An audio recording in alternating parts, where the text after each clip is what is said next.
Leitura da exortação apostólica pós-sinodal Reconciliatio et Paenitentia de Sua Santidade João Paulo II ao Episcopado, ao clero e aos fiéis sobre a reconciliação e a penitência na missão da Igreja hoje. Introdução. Origem e significado do documento. Falar de reconciliação e penitência para os homens e mulheres do nosso tempo é convidá-los a reencontrar, traduzidas na sua linguagem, as próprias palavras com que o nosso Salvador e Mestre Jesus Cristo quis iniciar a sua pregação. Convertei-vos e acreditai no Evangelho. Ou seja, acolhei o anúncio jubiloso do amor, da adoção como filhos de Deus e, consequentemente, da fraternidade. Por que a Igreja propõe de novo este tema e este convite? A ânsia de conhecer melhor e de compreender o homem de hoje e o mundo contemporâneo, de lhe decifrar o enigma e desvendar o seu mistério, de discernir os fermentos de bem ou de mal que nele se agitam, leva muitos, de há um certo tempo a esta parte, a fixar no mesmo homem e neste mundo um olhar interrogativo. É o olhar do historiador e do sociólogo, do filósofo e do teólogo, do psicólogo e do humanista, do poeta e do místico. E é, sobretudo, o olhar preocupado, se bem que carregado, de esperança do pastor. Um tal olhar revela-se de modo exemplar em cada uma das páginas da importante Constituição Pastoral do Concílio Vaticano II, Gaudium et Spes, sobre a Igreja no mundo contemporâneo, particularmente na sua ampla e perspicaz introdução.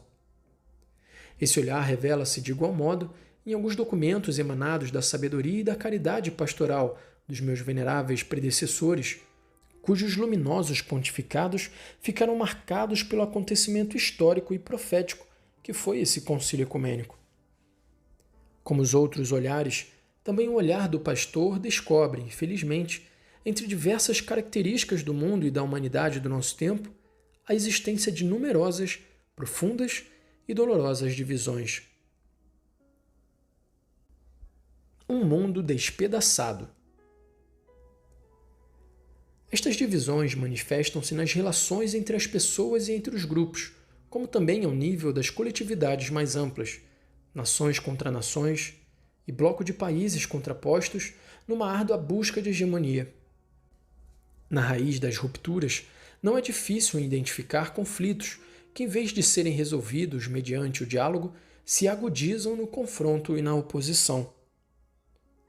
Ao indagar sobre os elementos geradores de divisão, observadores atentos apontam os mais variados, desde a crescente disparidade entre grupos, classes sociais e países, aos antagonismos ideológicos, nem por sombras extintos, desde a contraposição dos interesses econômicos às polarizações políticas, desde as divergências tribais às discriminações por motivos socio-religiosos.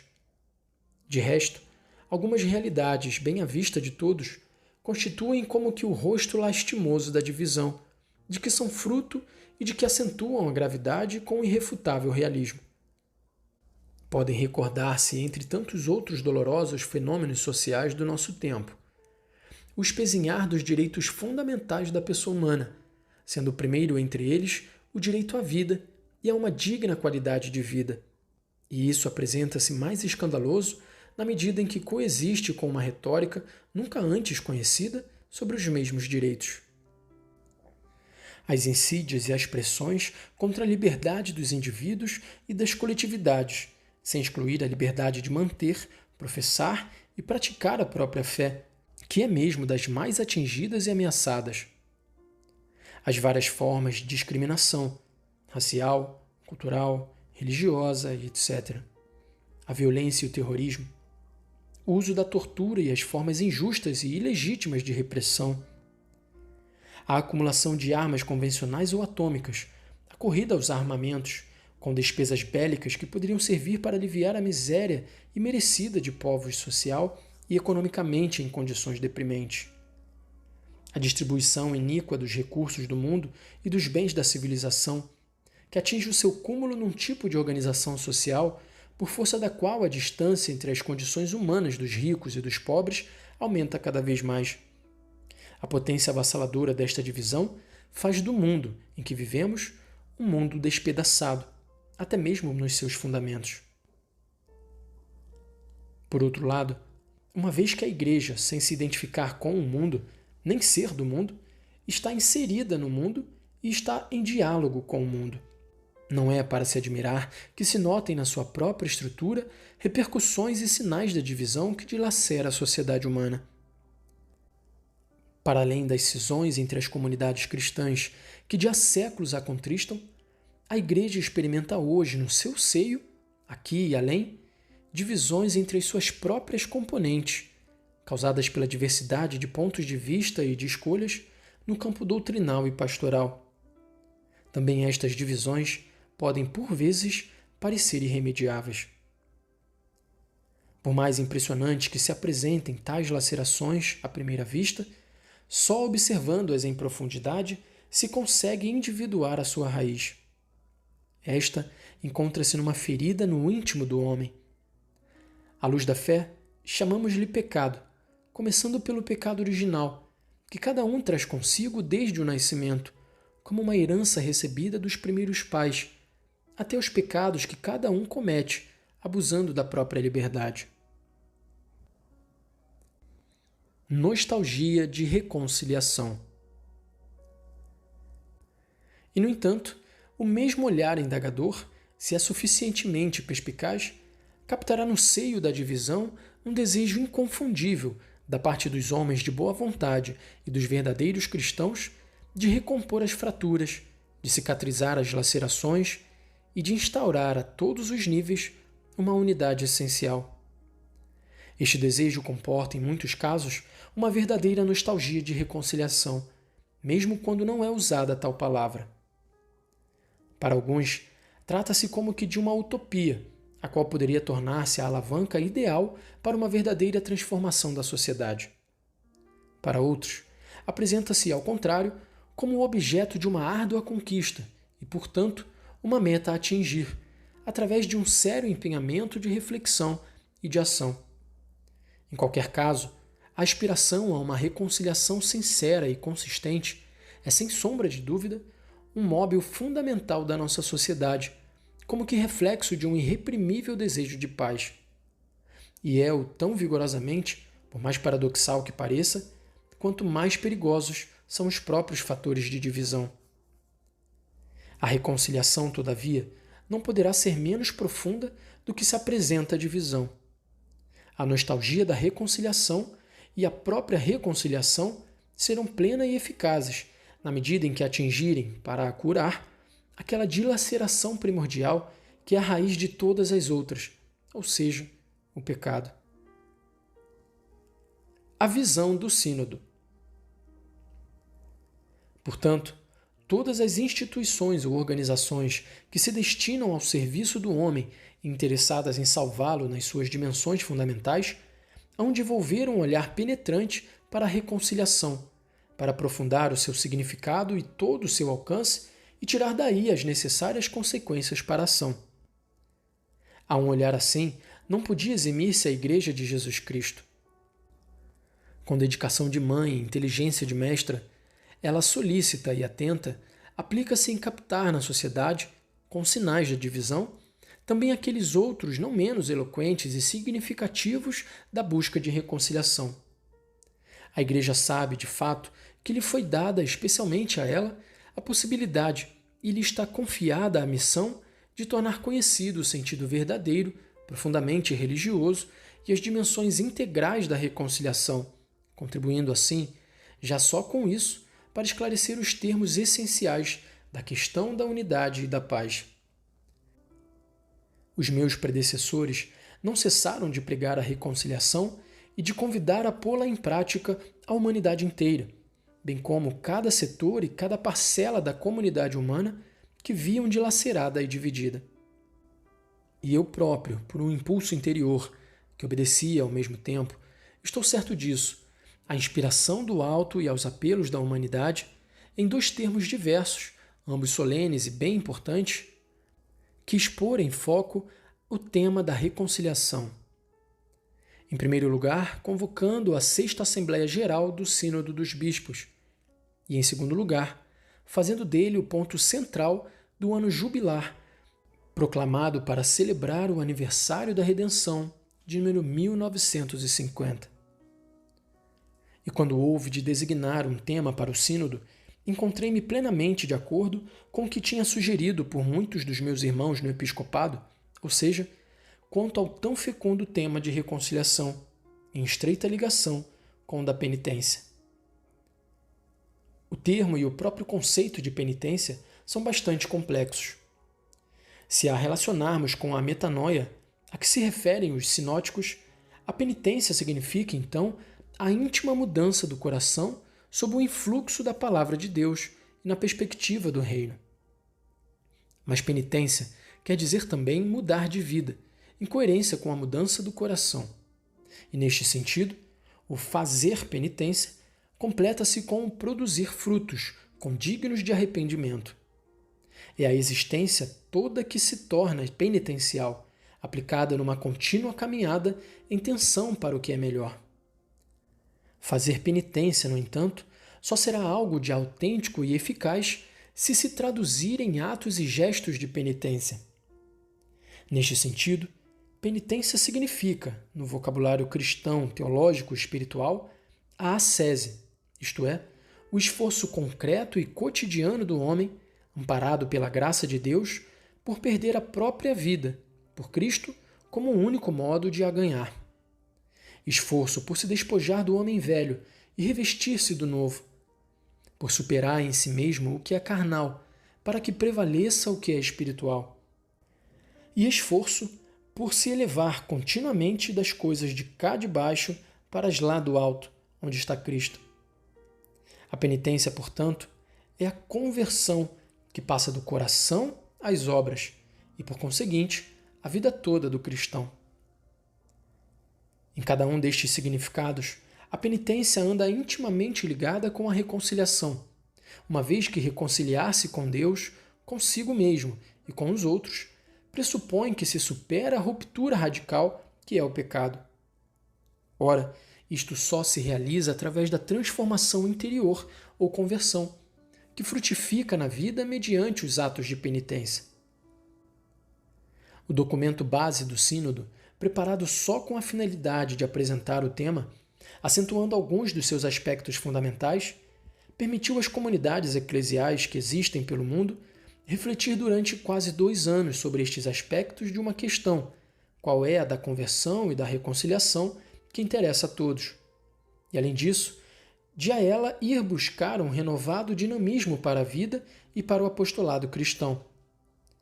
A reflexão foi mais aprofundada depois, na preparação imediata para os trabalhos sinodais, graças ao documento de trabalho, enviado a seu tempo aos bispos e aos seus colaboradores.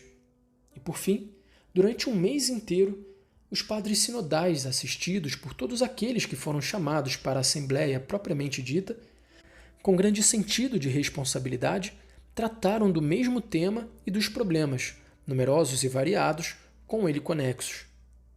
Do debate, do estudo em comum e da assídua e cuidadosa indagação, promanou um amplo e precioso tesouro, que as propostas finais resumem na sua essência.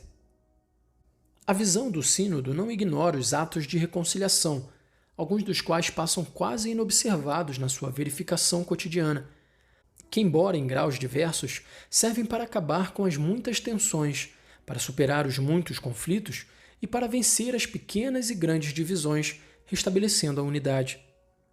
A preocupação principal do Sínodo, porém, era de encontrar no âmago destes aspectos diversos a raiz escondida, uma reconciliação frontal, por assim dizer, operante no coração e na consciência do homem.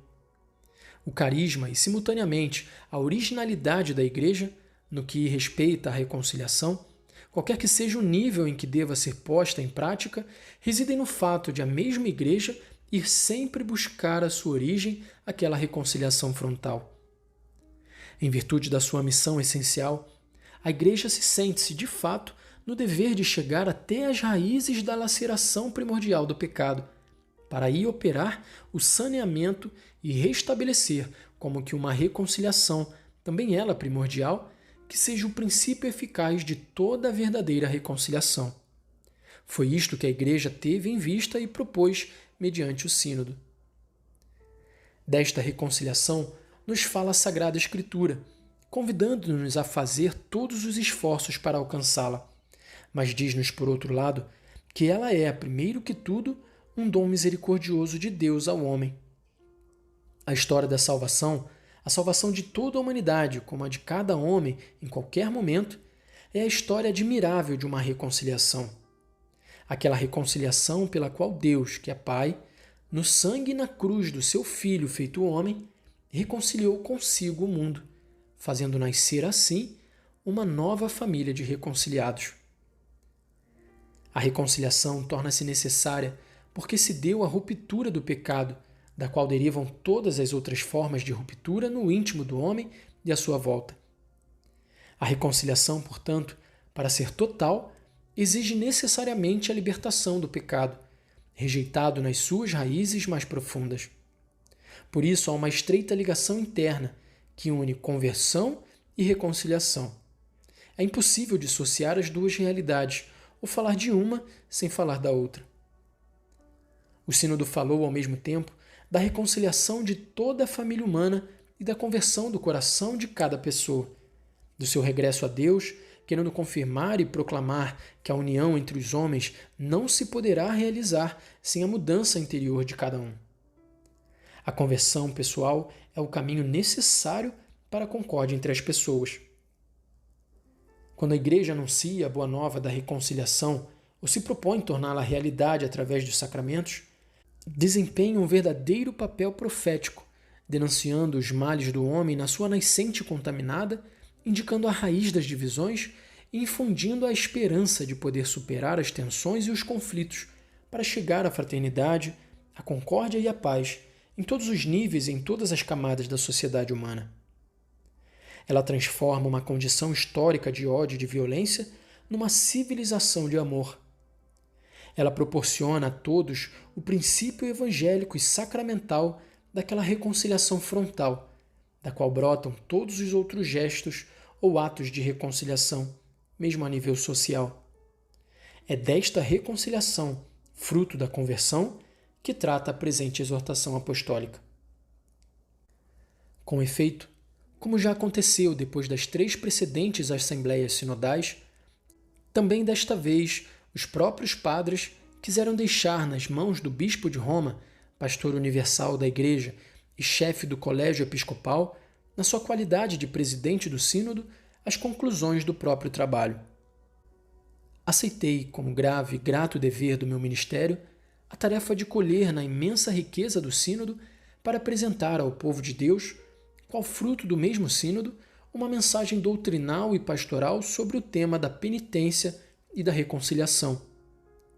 Tratarei, pois, na primeira parte, da Igreja no desempenho da sua missão reconciliadora e na atividade de conversão dos corações, pelo abraço renovado entre o homem e Deus, entre o homem e o seu irmão e entre o homem e tudo o que foi criado. Na segunda parte, será indicada a causa radical de todas as dilacerações ou divisões entre os homens, e antes de mais, em relação com Deus, o pecado.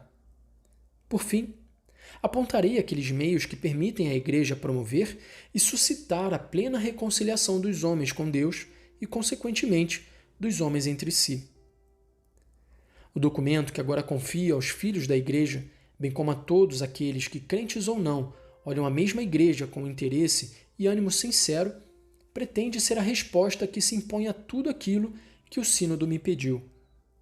Entretanto, ele é também, faço questão de o declarar, para satisfazer a um imperativo de verdade e de justiça, obra do mesmo Sínodo.